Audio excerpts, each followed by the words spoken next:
زرتاج گل صاحبہ کتنے عرصے روپوش رہیں اور کیا وجہ تھی روپوشی کی، کیوں مجبور ہونا پڑا روپوشی پر؟ 9 مئی کو میں ڈیرہ غازی خان کے اندر موجود تھی اور آبویسلی ایک پیسفل پروٹیسٹ میں نے تمام عوام کے ساتھ، عمران خان کے ساتھ جو سلوک جس طرح ان کو کالر سے پکڑ کے اور جس طرح شیشے توڑ کے ان کو وہاں سے گھسیٹا گیا تھا، میں نے ایک پیسفل پروٹیسٹ کیا تھا اور تمام عوام نے کیا تھا، تمام لوگ سڑکوں کے اوپر تھے. لیکن میں ڈیرہ غازی خان کو بنانے والوں میں سے ہوں. فیوڈرز نے اس کو اجاڑا ہے، کبھی لوگوں کو آگے آنے نہیں دیا. لیکن میرے پورٹ فولیو پہ 38 مہینے جو میں حکومت کا حصہ تھی اور میں اسٹیٹ منسٹر تھی، میرے پورٹ فولیو پہ N185 اور ڈیرہ غازی خان کے اندر میں نے مدر اینڈ چائلڈ ہاسپٹل بنوایا ہے. میں نے ڈیرہ غازی خان کی پہلی وومن یونیورسٹی بنوائی ہے. میں نے باغ گل کے نام سے خواتین کے لیے ایک اسپیشل پارک بنوایا ہے جس میں صرف خواتین ہی جا سکتی ہیں. میں نے کارڈیولوجی ہاسپٹل جو ہے 8.4 بلین کا 4.5 بلین کا ڈیرہ غازی خان کا پہلا کارڈیولوجی ہاسپٹل بنوایا ہے. 2 میں نے وہاں پہ ایک میں نے ای مرکز بنوایا ہے.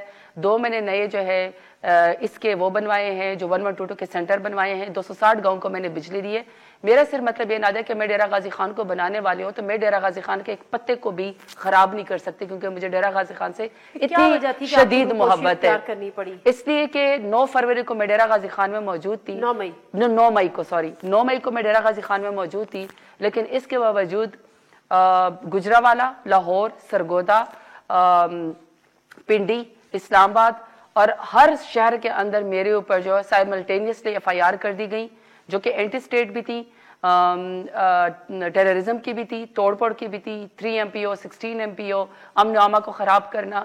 اور اس کے بعد جو ہے گائے چوری تک کے پرچے میں مجھے ملوث کیا گیا. گائے چوری؟ جی، گائے بھی کی. جی کہ میں کچے گائے چوری کی؟ ہاں جی، کہ میں کچے کے علاقے میں گئی اور میں نے گائے چوری کر دی. اور مزے کی بات یہ کہ نادیہ کہ جو ڈیرہ غازی خان میں میرے اوپر 17 دسمبر جو میں نے آن لائن ایک جلسے سے خطاب کیا PTI کے، اس کے بعد میرے اوپر 7 FIR کر دی گئی ڈیرہ غازی خان کے اندر.